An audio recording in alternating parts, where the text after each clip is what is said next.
Kearny Mesa Bowl in San Diego. We're here for the title match of today's JBT event. We got both divisions at once. Cameron Smith looking again to try and capture the 36th title of his JBT career. He's going up against Ben Canfield, who has had a career day. It was only the second frame. Cameron leads by 12 because Ben opened in the first frame. Over in handicap, Nick Condon bowling his first career title match. Opens up with a double, going up against Anthony Dang, who's in his second title match in the last 6 days. Anthony finished second up at Cliff Castle for his career high finish. Nick also does not have a win. So one of the two handicappers is going to win their first career title.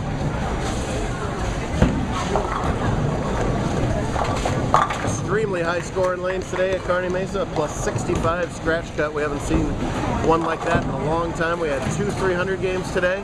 Buster Fandanavong and Stephen Manier. Neither bowler made the top 5, interestingly enough. However, Canfield had a 299 that helped his cause out considerably, as he had a legitimate crack at our 8-game record. He needed to bowl 251 and win his last game to get to plus 504 or 503 the record. Didn't do it, but still had enough to hang on to the top seed. And just one more win to capture his 4th career title. So two guys that know how to win here. And so far, Ben not looking comfortable in the right-hand lane. He opened in the first and crashes through high again here in the third. Back to Condon here after that opening double. He left that headpin spare, and oh wow, it's a little love tap off the sidewall to cover up that spare. He is getting 23 pins of handicap against Anthony. He's got to beat him by 23 to tie. Anthony, the old two-handed lefty. I put him on Wesley Lowe's bear today, or he ended up on Wesley Lowe's bear today, so he'd get a two-handed lefty to mentor him. And here's Anthony bowling for the title, and Wesley's having pho somewhere. Do you know what pho is? Alcoholic beverage? No. That's what it sounds like. Vietnamese soup. It's delicious. I was close. That's right in the old moat there for Anthony. First open in 3 frames for him, so that's okay. Now back to Canfield with the very smooth 2-hander delivery. Of all the 2-handers we have on tour, and we have an increasing number of them every day, he's probably the smoothest. And smooth shot right there as he looks good in the left-hand lane. He's going to have to figure out that left-hand lane, as I really expect Cameron to put up a pretty big number here. Kind of done the creeping from behind, stay out of trouble method here today. Smith really wasn't ever close to leading the tournament, but just kind of crawled higher and higher, kept up with the extremely high scoring pace, and defeated Billy Dackney in the semifinal, and then Jacob Buttriff in round 2 to get here to bowl for the win. Wow, man, good shot, bad break there to not get the light hit to carry. Leaves only the 7th pin. Dang opened again, so it's a big chance for Condon.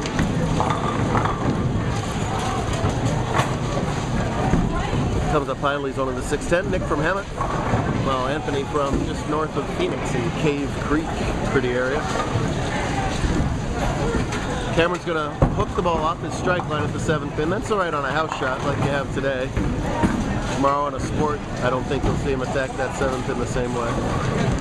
Technically Bourbon Street, but it might as well have been house today. Plus 65, he had to average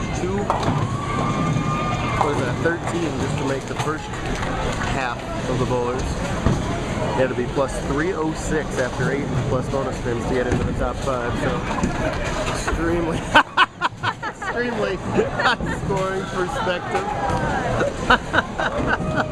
Oh my God, you're retarded. Stat department right below the table we're recording on, having a little fun. Nice shot there from Smith as he splatters the rack. Oh goodness. 5th frame for Condon, spare work, and he's been clean through 4. And sort of the same 7 pin Smith had there. And he's one of his own. Nick's been bowling with us pretty regularly the last couple of years. Made the TPC last year. Last year, I think 11%, 11 some odd percent of the bowlers who bowled JBT made TPC, so it's still our elite tournament. As we reset all the points, everybody started today at 0. Our 2 winners here will be our bowlers of the year after one tournament. Get Canfield and Condon on screen. Man, better shot from them, but one game of bowling goes by very quickly, and you gotta feel like you're almost running out of time for a tournament. He took over in the middle rounds. Half tens are not gonna cut it. Oh, and that shot will cut it. That's Anthony's best shot of the title match. Sorry to see he's throwing a Global 300 shirt. Sponsorship. They're Global 900. Well, you know. Close. Global 300 times 3. Sponsorship has been yanked out from him. Anthony's response to that? Oh dang. Love it. Oh no. There's my favorite nickname on the whole tour. Can you draw a Cammy Chameleon? My favorite nickname for Canfield, they call him the Clock Tower because he's a very tall guy, so they call him Big Ben. Oh, that's daring. Not too many of these kids rival me in height. Ben certainly does. That's another good point. With a two-handed, you got to get down and get some leverage. For a big guy, he's got real nice knee, but so fluid at the release. That time gets the 10 out, and you can see by his nonplussed reaction, he's like, man, I got this left-hand lane, but I need help on this right-hand lane fast.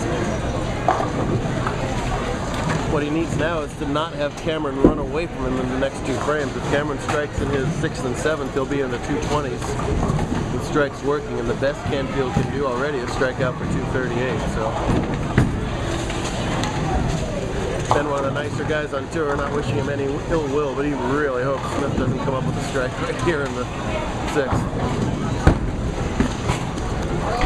Way wide. Wow. Well, he didn't like it off his release. That was right early, and I thought that might mean it would check up early. It didn't. Got through the middle portion of the lane. I think surprised Cameron a little bit too. He does catch that double and extends his lead. He's going to have a big old chunk of something over there to the right. See if he can capitalize on that nice break. And a nice spare from Condon there too.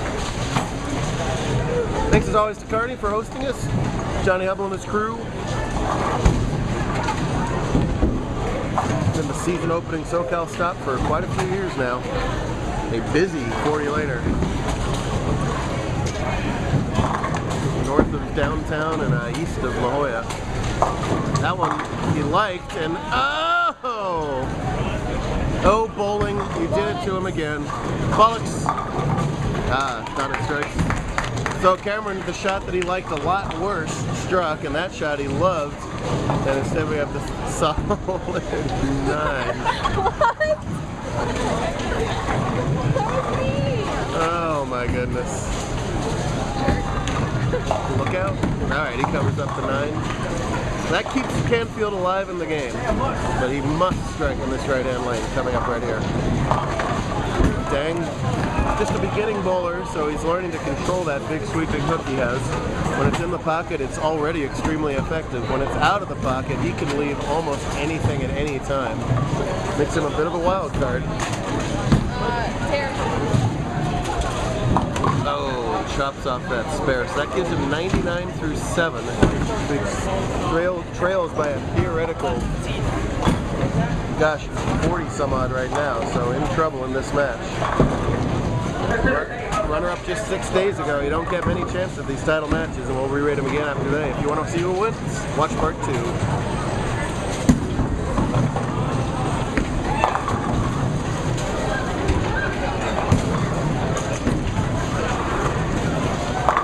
Oh, big trip.